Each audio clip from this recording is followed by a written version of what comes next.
দেখো আমি তেল দিয়ে দিয়েছি, ধুমো উঠছে। এখন মাছ ভাজবো।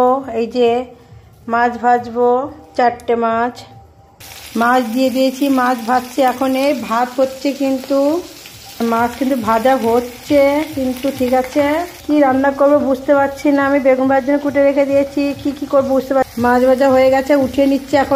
আমি এখন বেগুন ভাজবো, কিন্তু নিয়ে এই যে এখন ছেড়ে দিচ্ছি কড়াইতে। এই যে ছেড়ে দিচ্ছি, দিয়ে দিয়েছি। এখন ঢেকে দেবো একে। আমি ঢেকে দিয়েছি। বেগুন ভাজা হয়ে গেছে, কিন্তু বেগুনটা জমি তেল খাই, জানো বেগুনটা। তরকারি কুটে রেখেছি, কি করে বেগুন আলু কুটেছি একসঙ্গে। আদা কুচি, লঙ্কা কুচি, ওই ডিমের মধ্যে দিয়ে একটু ডিম আছে, ওটার মধ্যে আদা লঙ্কা কুচি দিয়ে দিলাম।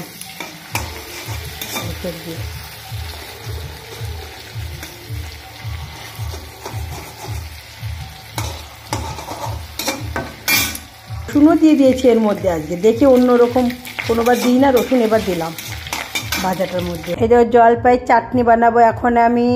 আর এই যে বেগুন দিয়ে একটা আলু দিয়ে তরকারি করব। বেগুন ভাজা হয়ে গেছে, ডিমের একটা হয়ে গেছে, কি যার বলে ডিমের আদা রসুন দিয়ে করেছি। আর মাছ ভাজা হয়ে গেছে।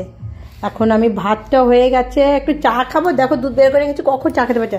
এখন কড়াই বসিয়ে দিয়েছি, সবটাও বসিয়ে দিয়েছি। আদা লঙ্কা ধনের গুঁড়ো জিরে দিয়ে দিয়েছি, পিষাবো। তেল দিয়ে দিয়েছি, এখন আমি পাঁচফোড়নও দিয়ে দিচ্ছি। আর এই যে চাটনিটাও দিয়ে দিচ্ছি।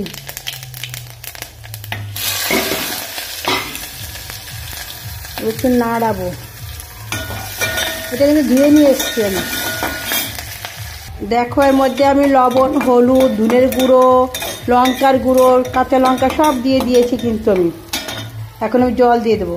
জল দিয়ে দিয়েছি কিন্তু আমি এবার একটু জাল হবে। একটা চাটনি বানাচ্ছি জলপাইয়ের, বুঝেছো, জলপাই চাটনি। এই দেখো লঙ্কা, তেজপাতা, জিরে এই যে দিয়ে দিলাম আমি। তেল দিয়ে দিয়েছি। এখন আমি আলু গোটা দিয়ে দিচ্ছি ভাজার জন্য, মানে তরকারি রান্নাবো তো তার আগে। হলুদ লবণ দিয়ে দেবো। বেগুন গোটা কুটে রেখেছি, এখন বেগুনও পরে দিয়ে দেবো। আমি কিন্তু হলুদ লবণ দিয়ে দিয়েছি। এর এখন ভাজি ভালো করে, ঠিক আছে।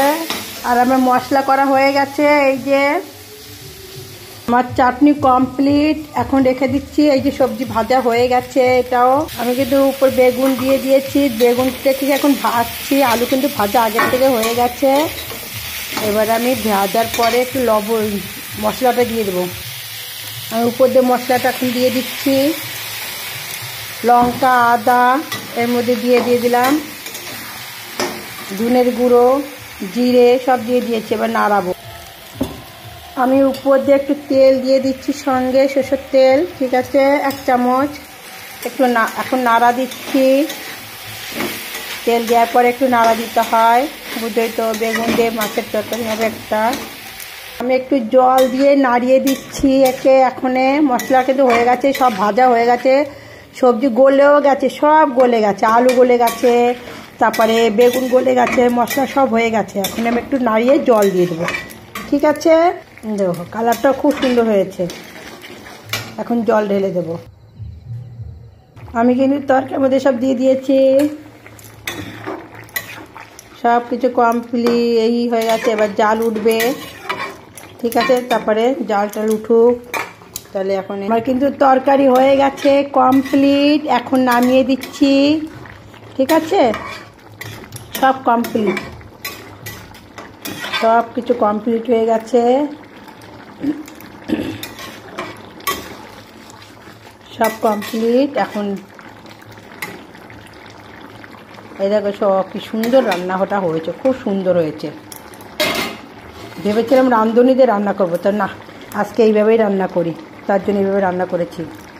আর এই যে সব কিছু গুছিয়ে রেখেছি, তো দেখিয়েছি আগের থেকে তোমাদের। বেগুন ভাজা, যে মাছের একটা ডিমের ছিল পেটা, মানে তেল, আর এই যে চাটনি, ওগুলো ভালো করে দেখানো, টকবক টকবক টকবক করছে। আর এই যে সব কিছু চাটনি, এটা বেগুন ভাজা, এটা তেল, ভাত, ব্যাস সব কমপ্লিট।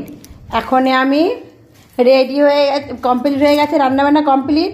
এখন আমি চা বানাবো, চা খাবো। এখন সব কিছু, অনেক রাত হয়ে গেছে, আজকে এক জায়গায় গেছিলাম ঘুরতে, তার জন্য।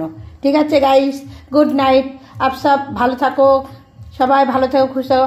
আর আমাকে লাইক ফলো জরুর कीजिए ठीक है थैंक यू बाबा কমপ্লিট রান্নাবান্না তাহলে এখন রাখি আমি অনেক মিনিট বেড়ে গেছে ঠিক আছে আজকে একবারই কমপ্লিট করেছি